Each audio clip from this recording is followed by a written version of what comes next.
Hello people, BD gigs ওয়েবসাইটের পক্ষ থেকে HTML এবং CSS ভিডিও টিউটোরিয়ালসের 35তম ভিডিওতে আপনাদের সবাই ওয়েলকাম জানাতেছি। আমি Faisal Ahmed. So last video টিউটোরিয়ালে আমার দুইটা বাটন নিয়ে কথা বলার কথা ছিল, বাট অ্যাক্সিডেন্টালি অথবা যেভাবেই হোক আমি আরেকটা বাটনের নাম মনে করতে পারতেছিলাম না কোনোভাবেই। অ্যান্ড ভিডিওটা ক্লোজ করা মাত্রই আমার অন্য বাটনটার নাম মনে পড়েছে। সো এই বাটনটাকে বলা হয় চেকবক্স। সো চেকবক্স বেসিক্যালি আপনারা এসে অনেকে খেয়াল করেছেন যে আমরা বিভিন্ন ওয়েবসাইটে দেখেছি যে বাটনস থাকে এবং বাটনগুলোতে ক্লিক করা মাত্রই টিক চিহ্ন চলে আসে বাটনে, আই মিন মার্ক অপশন চলে আসে। আমরা অনেকগুলো অপশন মার্ক করতে পারি। যেমন ধরা যাক আমরা একটা ওয়েবসাইট তৈরি করতে যাচ্ছি, যেখানে ধরা যাক আমাদের এই ওয়েবসাইটে যেখানে আমরা মেলদের জন্য একটা সেকশন এবং ফিমেলদের জন্য একটা আলাদা সেকশন তৈরি করতে যাচ্ছি। তো সেই ক্ষেত্রে ধরা যাক মেলদের সেকশনে প্যান্টস আছে, শার্টস আছে, শুজ আছে, যেগুলো সব শুধুমাত্র মেলদের জন্য, ফিমেলদের জন্য না। দেন আমাদের ফিমেলদের ওয়েবসাইটে কী কী আছে আপনারা নিশ্চয়ই গেস করতে পারতেছেন। আই মিন এটা লিস্ট তৈরি করতে গেলে মোটামুটি আজকে রাত চলে যাবে। সো আমি কোনো চেষ্টাই করবো না ফিমেলদের শপিং মলের লিস্ট তৈরি করতে।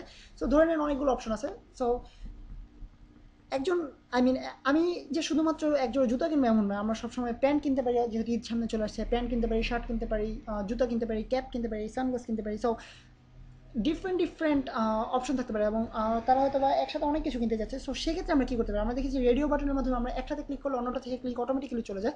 বাট আমরা চাইবো যেন একসাথে অনেকগুলো সিলেক্ট করতে পারে, সেক্ষেত্রে আমাদেরকে ইউজ করতে হবে চেকবক্স। চেকবক্স অ্যাকচুয়ালি একটা লাইন ব্রেক অ্যাড করা যায়। চেকবক্স জিনিসটা অ্যাকচুয়ালি আপনারা সবাই নিশ্চয়ই অনেকখানি পরিচিত এটার সাথে, বাট কীভাবে তৈরি করতে হয় সেটা আজকে আমরা শিখবো। ধরা যাক আমাদের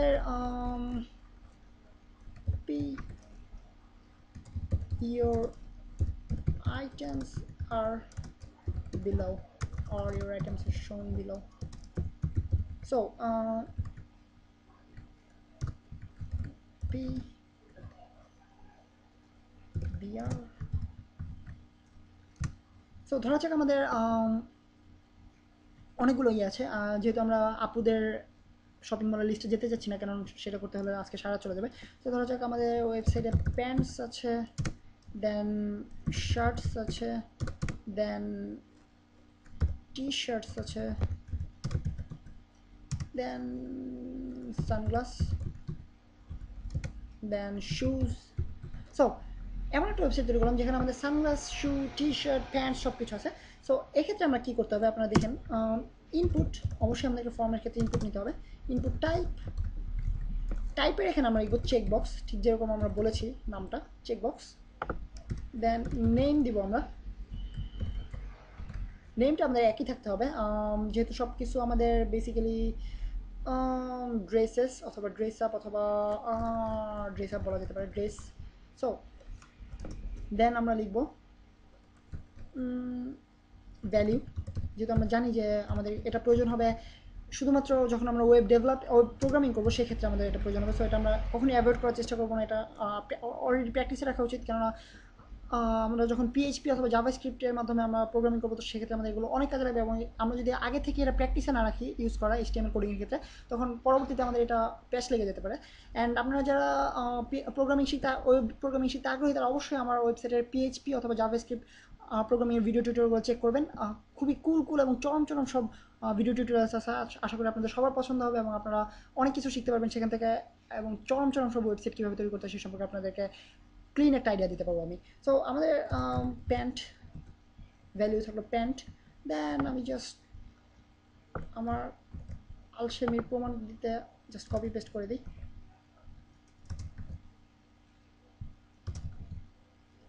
অ্যান্ড কপি পেস্ট। সো সব কিছু একই থাকবে, জাস্ট আমরা ভ্যালিউগুলো চেঞ্জ করবো। কেননা একই না থাকলে আমাদের চেক বক্সটা কাজ করবে না, অর্থাৎ জানতে পারবে না যে কোনটার ক্ষেত্রে কোনটা ইউজ করতেছি আমরা। So shirts, then T shirts, then sunglasses, at last shoes. So পেজটাকে যদি সেভ করি অ্যান্ড রিলোড করি, আপনারা দেখতে পারবেন সো আপনারা দেখতে পাচ্ছেন এখানে আলাদা আলাদা অপশনগুলো আমরা পেয়ে গেছি। সো এখন আমরা জাস্ট রেডিও বাটনের ক্ষেত্রে আপনারা খেয়াল করেছেন যে একটা ক্লিক করে অন্যটা ক্লিকটা অটোমেটিক্যালি চলে যায়। সো আমরা যেগুলো একটা ক্লিক করতে পারবো, বাট এই ক্ষেত্রে আপনারা দেখতে পারবেন আমরা অনেকগুলো ক্লিক করতে পারতেছি একসাথে, সবগুলো সিলেক্ট করতে পারি ইচ্ছে করলে। অথবা আমরা চাইলে সানগ্লাসেস বাদ দিতে পারি, অথবা টি শার্টস বাদ দিতে পারি, অথবা শার্টস বাদ দিতে পারি, অথবা প্যান্ট বাদ দিতে পারি। সো এইভাবে আমরা আমাদের পছন্দ মতো আইটেমগুলো পিক আপ করতে পারি এবং ইচ্ছে করলে অনেকগুলো একসাথে চুজ করতে পারি, আবার শুধুমাত্র একটাও চুজ করতে পারি। সো এটা হচ্ছে আমাদের চেক বক্স। আবারও আমি নামটা আমার ব্রেন থেকে পুরোপুরি হারিয়ে গেছিলাম এবং আমি 1 সেকেন্ডের মতো জাস্ট ব্রেনের মধ্যে খুঁজতেছিলাম যে আসলে এটার নাম কি, রেডিও অথবা অন্য একটা কিছু। সো রেডিও যেহেতু আমার চোখের সামনে আছে, অথবা আমি রেডিও বাটনটা বলিনি এবং খুঁজতেছিলাম যে আসলে নামটা কি। সো এটা হচ্ছে আমাদের চেক বক্সেস। অ্যান্ড আপনারা অনেক ওয়েবসাইটে নিশ্চয়ই খেয়াল করে থাকবেন যে এই জিনিসগুলো ইউজ করা হয়, radio button, check boxes, user name. So আজকের ভিডিও টিউটোরিয়াল বেসিক্যালি এই পর্যন্ত, এবং আপনারা নিশ্চয়ই ফর্মস ইউজ করা শিখলেন এবং ইনপুটসের মাধ্যমে কীভাবে আমরা বিভিন্ন বাটন ইউজ করতে পারি সে সম্পর্কে আইডিয়া নিলেন। এবং এই ভিডিও টিউটোরিয়ালে আরও অনেক ফর্ম সম্পর্কে আপনাদের সাথে কথা বলা হবে। সেই পর্যন্ত সাইন অফ করতেছি আমি, Faisal Ahmed from BD gigs.